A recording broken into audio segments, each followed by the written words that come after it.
I am thrilled to share this little snippet with you guys. I was invited to share some of my thoughts on mindset, the contrast between scarcity and abundance. And we all go through that. We all have that problem, or many of us do. I personally did. I had an issue with scarcity, and I still battle with this, but I've grown a lot, and I was invited to give some of my thoughts on that, mainly through the form of poetry, because that's what I do. That's how I effectively or eloquently, or I believe I eloquently am able to elaborate on my thoughts.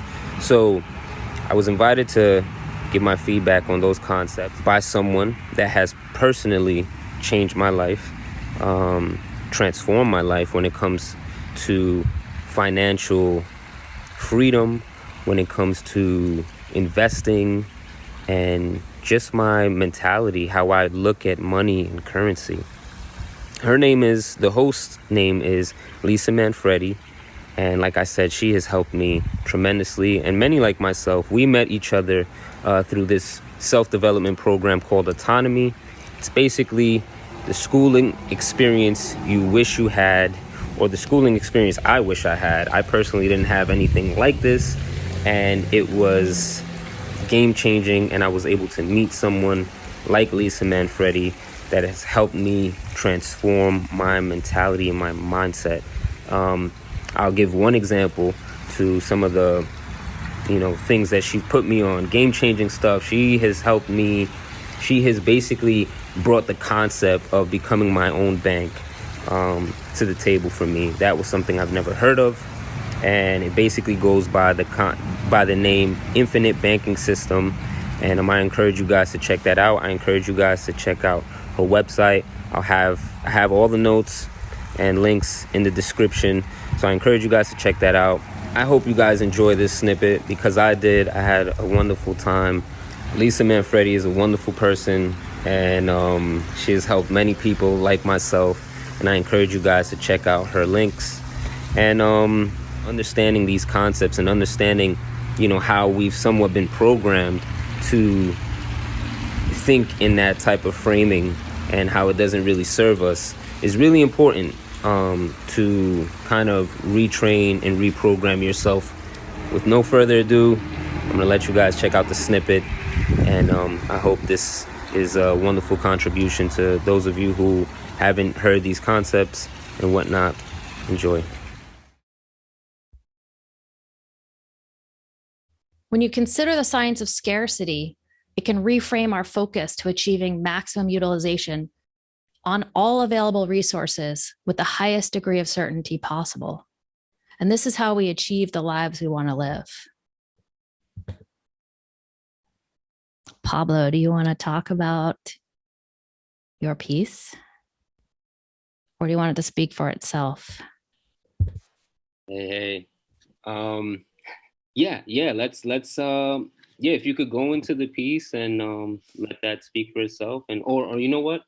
Let me start with the first one, right? And so we could see the contrast. Yeah. So I did miss some of what was being said earlier, but I imagine we're talking about mindset, right? And scarcity. Yeah. So yeah, let me start with that. Sweet. Talk about divine timing. Like, I literally just sat down when you mentioned my name. Like, well, I saw you pop in, but okay. I guess you were. No, I was open. I was here, but I was not here. If you get my drift. So right. This piece you wrote when? Wow, I wrote this. So this book was published my book was published in 2018, called Journey Through Perception. And I wrote this piece probably, so it was published 2018, but this piece was probably written like 2016.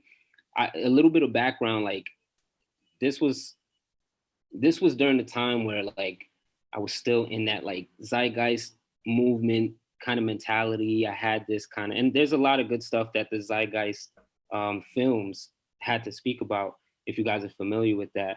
But I was in that mentality of like, money is dirty, is ugly. I didn't want to do much. I didn't want anything to do with money, so to speak, even though it ran the world. But I had this conception of money, and I wasn't very fond of it.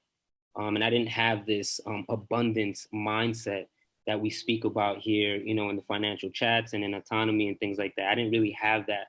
I was kind of more geared towards that, like, biblical kind of representation of, I'm supposed to be kind of like low level, and that's how I'll kind of get to paradise in the end, so to speak. So that's where I'm coming from with this piece. It's called Worthless Illusion. And then we'll get into the contrast after that. So it goes, the love of money is the root of all evil, is what the ancient scripture says. Society has seen its share of evil and corruption at the behest of religion and illusory equity. Yet, evil and corruption has reached its pinnacle through the almighty dollar. Corruption is branched out from money. Greed is branched out from money. Chaos is branched out from money. Exploitation is branched out from money. Our ancestors had not the knowledge to be civilized, and we, at a time of unlimited knowledge, are more savage and uncivilized than ever. Money is an illusion. Money is debt. Money is slavery. Money is societal retardation. How can this disease stop without killing the source of it? How can we put a price tag on change for the betterment of humanity? Fuck the US dollar. Fuck the euro. Fuck the British pound. Fuck the Canadian dollar. Fuck the Japanese yen. Fuck the Barker's brother monopoly game money. You can't drink or eat money. You can't house or clothe the world's homeless with money. Money is the villain to an advancing world. It is worthless. It is time to usher in a change worth more than a handful of deceased faces. So yeah, as you can see, this was a very younger or younger version of myself. I didn't conceptualize these things about money and abundance and how like money is really currency and just an exchange of energy, so to speak, or services. So I had this mentality of money as though it was just a representation of fiat currency, right? Like that's all I saw money as. I saw money as U.S. exploitation and U.S. dollars. Yeah, so I'll stop the screen right there. So contrast to this. And this is the contrast that Lisa's going to show. This is me after I got into autonomy.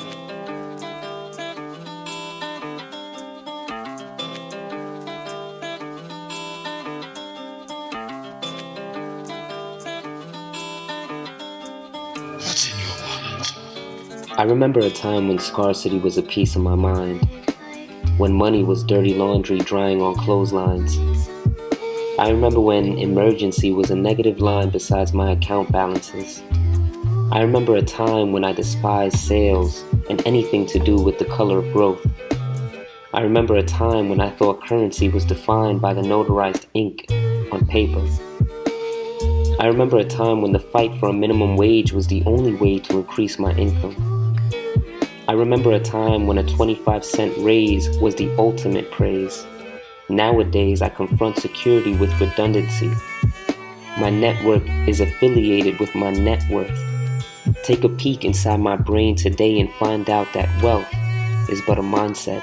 I remember a time when I had no interest in becoming autonomous. I remember a time when I was so repelled from investments because Wall Street was the only form of capital. I remember a time when 401k and Social Security was a meal ticket for retirement. Today, I am my biggest investment and my own bank manager. If I'm going to acquire golden handcuffs, it's only because I push back against compromise. I am racking up bands of survival currency for my wallet. They fiat, while I crypto. I'm all for choosing your own tokenomics. I'm looking to add more microgreens in my wallet, diversify my nutrition. Integrity brings permission. I remember a time where the only financial system I knew was government.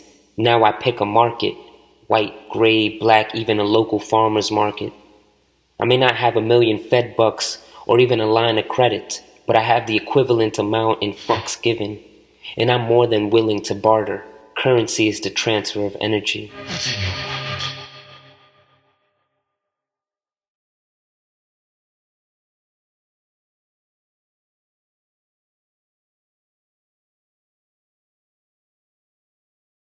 Yeah, so that's the contrast right there. After I came into autonomy, uh, was in this type of presentation that Lisa was presenting, and really got acquainted with what abundance was and mind setting, and you know, it changed my life. And it was a great representation in this poem called My Wallet, and I'm happy to share that with you guys because it's a big contrast if you guys can see between that.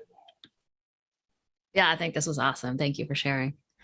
This is such a wonderful conversation because I'm able to like really step back and look how much I've grown and how much we've all grown, and the amount of impact that Lisa and just autonomy, just community has had in my life.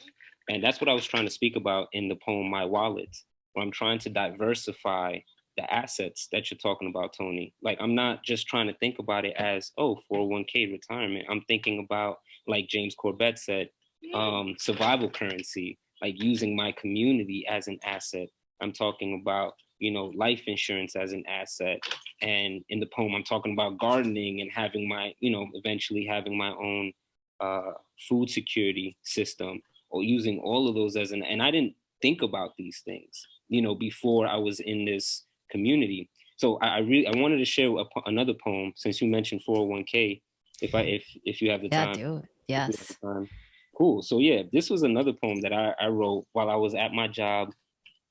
I was in the union, and my company was going to start using our funds to start funding a 401k. And I was like anti, stock market and whatnot. And I was like, just give me my money. Like, let me do let me try to invest it on my own. And obviously, because I was in the union, that was a no-go. But anyway, so that poem came from this.